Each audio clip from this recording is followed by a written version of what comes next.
मैं महाराष्ट्र राज्य धोबी समाज क्रांति विकास मंच इस संगठन का महासचिव महेश देशकर। हमारी डिमांड है महाराष्ट्र राज्य का धोबी समाज इसको अनुसूचित जाति में समाविष्ट करना चाहिए।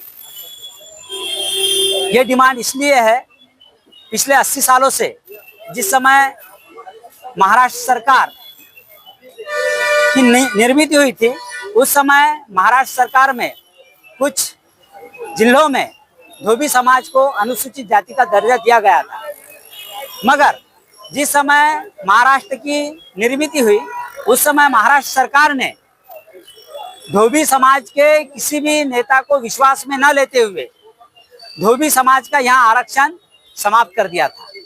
और यहाँ बोलकर समाप्त कर दिया था कि हम इस महाराष्ट्र के धोबी समाज का फिर से एक बार सर्वे करते हैं और सर्वे करने के बाद में आपका क्या है वह हम करवा देंगे। तो उसी प्रकार 2002 को महाराष्ट्र गवर्नमेंट ने डॉक्टर दशरथ भांडे समिति का गठन किया और इस समिति से ये कहा कि संपूर्ण महाराष्ट्र धोबी समाज का सर्वे करे।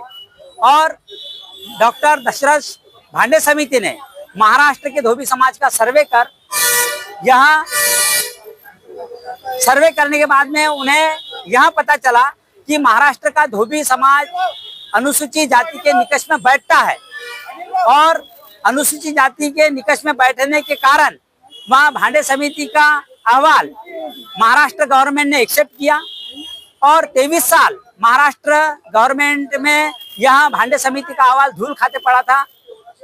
4 सितंबर 2019 को महाराष्ट्र गवर्नमेंट की नींद खुली और उस समय महाराष्ट्र गवर्नमेंट ने केंद्र सरकार को यह भांडे समिति का अहवाल भेजा।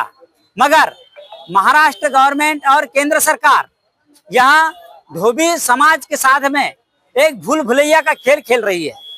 कभी बॉल केंद्र सरकार के पाले में फेंकता है राज्य सरकार, तो कभी केंद्र सरकार राज्य सरकार के पाले में वहां बॉल फेंकता है। तो हमें सरकार से गुजारिश है, विनती है कि इस प्रकार का खेल इस भोली भाली धोबी समाज के साथ ना खेले। जो हमारा हक और अधिकार हमें मिलना चाहिए, वह आरक्षण का अधिकार तुरंत महाराष्ट्र सरकार ने और केंद्र सरकार ने हमें देना चाहिए। इसीलिए आज का यह धरने आंदोलन महाराष्ट्र राज्य धोबी समाज क्रांति विकास मंच, माननीय अध्यक्ष शेखर जी कनौजिया और अनेक संगठन जैसे अनिल शिंदे है, मुकेश जी कनौजिया है, दिनेश जी चौधरी है, इनके नेतृत्व में यह आंदोलन शुरू किया है।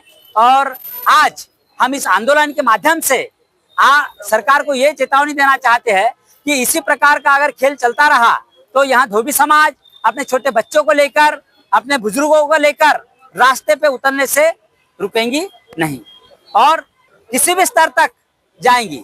और इसलिए सरकार से गुजारिश है कि वे हमारा जो आरक्षण है वो हमें तुरंत लौटा दे और आरक्षण लागू करे। धन्यवाद।